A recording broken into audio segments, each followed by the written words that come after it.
Je vous ai raconté une histoire. Save the video to new life. Ok. Je croyais que ça s'était déjà arrêté. Quand je suis arrivé ici aux États-Unis, j'ai rencontré un homme. Il avait l'argent. Il était pétrolier. Il m'a beaucoup aidé. Il m'a aidé. C'est lui qui m'a sorti de la pauvreté ici aux États-Unis. Mais j'ai été sage. Quand on s'est séparés, et s'il a pris un sac d'argent, il m'a dit que cela, on se sépare demain. Voici ton sac d'argent, pars avec. Il a continué sa vie avec son argent. Vous avez compris ce qu'il veut dire? Je veux dire que l'argent d'un homme ne t'appartient pas. Si tu sors avec un homme qui a l'argent, prends ta part, tu investis. Prends ta part, tu investis. N'achète pas seulement les voitures, les habits, les chaussures, tu montes, tu descends pour te faire voir dans les réseaux sociaux. Quand l'homme l'a part, tu vas rester avec quoi? Quand un homme se sépare de toi, il continue sa vie. Peut-être te souhaite même le malheur. Vous comprenez? Vous devez être sage. Ce n'est pas parce que tu es marié que tu vas faire 5 enfants à ton mari. Alors que toi-même, tu sais que tu ne travailles pas. Si tu te sépares de lui, tu vas rester avec quoi? Tu vas rester avec quoi? Soyez sage. Ne vous laissez pas embobiner par les hommes. Ce sont des menteurs. Ce sont des méchants. Quand un homme se sépare d'une femme, il ne veut pas que tu sois heureuse. Il veut que tu coules comme le bateau. C'est ça que les hommes veulent. Les hommes méchants. Parce que tous les hommes ne sont pas comme ça.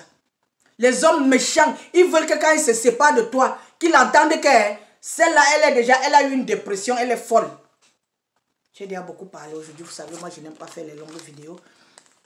Je voulais juste dire aux femmes de travailler. Ça a toujours été mon leitmotiv. Je veux encourager les femmes à travailler.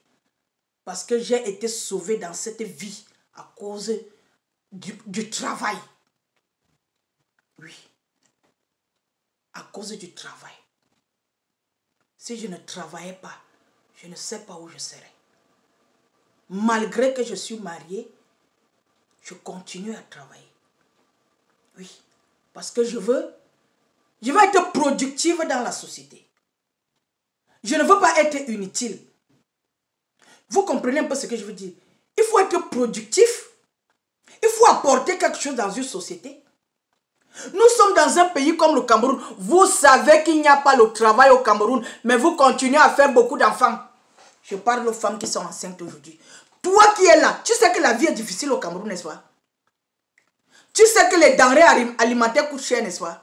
Tu sais que le loyer coûte cher, n'est-ce pas? Il faut payer 6 mois de loyer d'avance pour entrer dans une maison. D'ici 20 ans, quand tes enfants vont chômer, tu seras déjà vieille. Tu vas accuser qui? Tu vas accuser qui? Tu sais qu'il n'y a pas le travail au Cameroun. Mais tu ne fais que pomper les enfants. D'ici 20 ans, tes enfants seront chômeurs. Tu seras vieille et dans la pauvreté. Tu vas accuser qui? Il faut faire attention. Arrêtez de faire souffrir vos enfants. Je vous ai déjà dit ça. Si tu veux souffrir, vas-y souffrir. Seul, ne fais pas les enfants, tu les entraînes dans ta souffrance. Les enfants ne sont pas nés pour souffrir.